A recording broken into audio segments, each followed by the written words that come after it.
Well, joining us now on This Is the Day is Jen Norton. She's a contemporary Catholic artist, and she joins us to talk about her new book, which I'm holding in my hand, an illustrated journal through the Stations of the Cross called Surrender All. Thank you so much for being with us, Jen. Thanks for having me. It's kind of fun. Before we get into the book, maybe if you could talk about what it means to be a Catholic artist.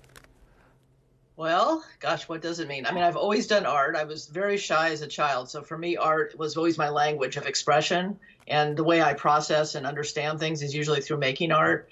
And I wasn't a Catholic artist up until I don't know, my daughter hit her teenage years. And as often happens, one must pray for their children at certain points.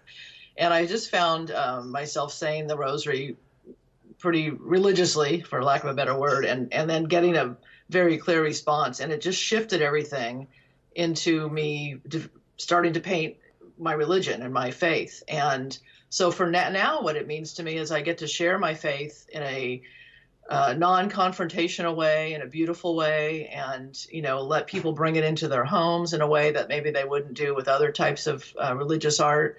And so I think the core of it is I'm just proclaiming what I believe and what I've learned in my life.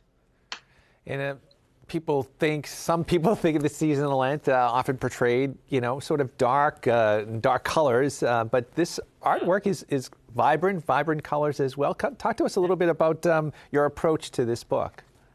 Yeah, well, the art for me is actually dark, all the black. If you saw my other work, it's very colorful. So for me, it was darker. And it didn't start as a book. I started with wanting to do the stations as a series, as a way, again, for me to process the story differently. And I purposely, sorry, my dog might be in the background barking. I purposefully wanted to be expressive with the brushwork versus doing a lot of detail work and decorative stuff that I often do in my work. And so I just sort of went through the stations. It took me about a year to do the artwork. And after that, I do trade shows and things within different circles. And after that, maybe a year after it was out in the world, Ave Maria approached me about a book idea. And it was great just to have that because I always wanted to do something more with it. But I'm one person. I didn't know what to do. And so it was great to be able to collaborate with them and turn it into something that's more useful and gives people a lot of access points to the story. And talk about the setup of the book, if you could, Jen, too. I know there's some Bible verses in there as well, some original prayers. Maybe you could get into it a little bit. Okay. So, yeah, it starts off, like I said, with the art, and then I'm going to look at my book here, too, so I can remember what's in it. You think I know by now. We'll start with the first page. So it starts off with... put up in my little Skype window here, with a piece of my original art. That was the origins of it. And then from that, I selected a reading that goes along with the art, and I actually painted that. So it's a painted verse. It's the words more than anything. Sure. And then I also selected a scripture reading. And really the selections came from how do I want to tell this story today, given where I am in my own faith life and what I've been thinking about as I painted it. And, the thing about all these stories and any story in the Bible is depending on where you are in your life, you can look at them from different angles. And so this is where I was probably around October of 2019. And then I wrote my personal reflections, and those are my words from my own pondering and praying about these particular events and stories, things I've learned. And then from that, I developed some prompts. So the second to last section are actually journal prompts or even prompts to action in some ways to sort of take the story, look at it differently, and maybe apply it to modern life, because these aren't just ancient things in the past. These are everyday, the stations really relive them every day if we're human, right? Yeah. And then I end with a prayer that I wrote just to send you on your way, on your journey, whatever that may entail. So there's different components, and it gives people different ways, different angles to see the same story and experience it the way they need to. Now, a lot of people probably know of Lectio Divina. You mentioned, too, Visio Divina. Could you talk a little bit about that and how art can sort of bring you into prayer? Yeah. Well, for me, it really is it's a form of prayer at a certain point. So my process usually goes from I have an idea, and it's in my head, and it's my idea, and I do my sketches. And then, of course, too early, I always head to the canvas because I have no patience. So I start painting.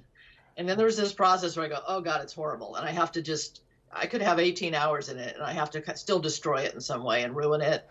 And then it's in the fixing and the editing. That's where God finally, not that he comes in them, but I finally allow him in.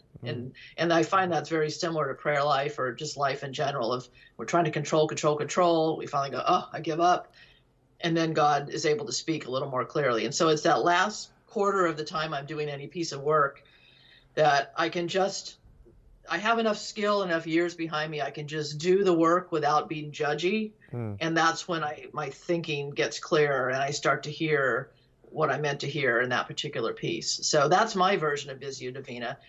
Obviously, if you're taking scriptures and you're looking at the art, you can just look at it and see what bubbles up. If you've ever done brainstorming in any way, if you keep your pen moving long enough, eventually some interesting things pop up. And it's the same way with looking at art. If you stare at it long enough and let yourself think about the colors being used and the action that's happening, you just start to see the story a little bit differently. Yeah.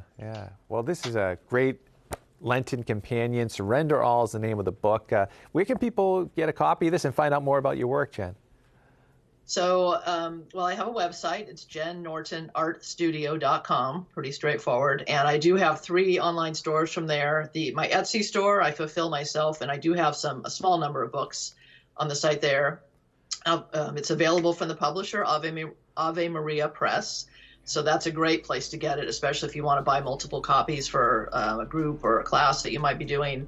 And right now, this year, I think you can use coupon code Norton13, so you can get the book for $13 instead of a little over $15. Wow. And then it's obviously available on Amazon, and it might be available hopefully at your local Catholic bookstores, wherever they may be. And if not, you can always ask them to order it for you. All right, great. Thank you so much, Jen, for being with us. This beautiful book. Have a great day. You too. Thanks for having me. Thanks. Look